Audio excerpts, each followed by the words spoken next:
What's up, everybody? It is Econ with Dave, back with another video from Global Live News. China, India now buy almost 85% of all of Russian oil exports. So let's break it down, ladies and gentlemen. Western sanctions went on roughly, I believe, in 2022 against Russia's invasion of the Donbass region of Ukraine. So let's understand one thing.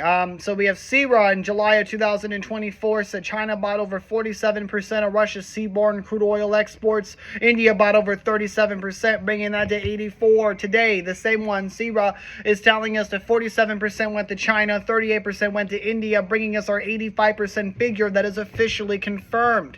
The Kepler tanker tracking Q1 of 2023, highlighted by Business Insider, says that China and India each imported 1.5 million barrels per day. Together, they account for 90% of Russia's seaborne crude exports, confirming the almost 85% range. So the fact that we now know that over 4/5 to 9/10 of Russia crude exports is going to these two countries. Now, the real question is why? Here's the reality of the situation. Why would they not?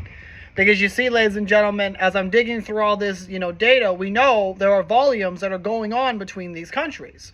We know that China has a pipeline that flows that pushes it's well above its pre-war levels of the amount that is buying from every single month from 2022. Now, there is a major discount. It is the oil that is being sold is $30 below the Brent. Brent is the United Kingdom's offered of their oil. That is what it is considered for them. So it is a $25 to $30 below the Brent offered by traders such as Glencore in March of 2022. That discount narrowed to 5 to 10% of Brent by mid-2024 for terms of the cargoes to Asia. Now, the cost advantage. Now, Indian refiners paid $5 per barrel less than the Saudi barrels in May of 2025, and Iraqi crude was only 50 cents cheaper, which explains the stickiness of the Russian supply. Now, this is a revenue going to Moscow. The shadow fleet-enabled flows allowed the Kremlin to pull an extra $10 billion per month from crude exports in 2025, roughly the size of its monthly war budget. 81% of the seaborne oil value is now carried on shadow tankers, cutting G7 leverage on the price cap. India. Russia now supplies 40% of all of its crude imports versus 1% pre-invasion. And ultimately, at the end of the day, are you really going to be surprised? I mean, the petro products already equal 20% of India's total exports. And the fact is that turning discount crude into high-margin diesel and gasoline exports is even better for them. For China, it uses cheap cargoes mainly for domestic consumption, holding pump prices to around $1.10 a liter below the global average and cheaper than India's $1.17 per liter despite the higher per capita income.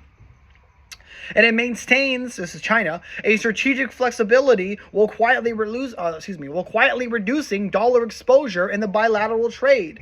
So people are out here making key decisions to represent them in their country to be able to make sure they're getting the best deal. Because if the shoe was on the other foot and the United States could fill up its own strategic reserve, because we can get Mexican or Canadian oil because they're being sanctioned by the Russians or the Chinese, and we can get it for maybe 25 to 50% below market, the United States would jump on an opportunity to do that. And to think that the other side wouldn't do it for their own advantageous purposes is foolish to think that they wouldn't do that. So first thing is, what is the outlook and the reality of this situation? So sanctions, the price cap basically influenced, it blended Russia as it migrates to mostly non-G7 tank fleets and non-G7 buyers.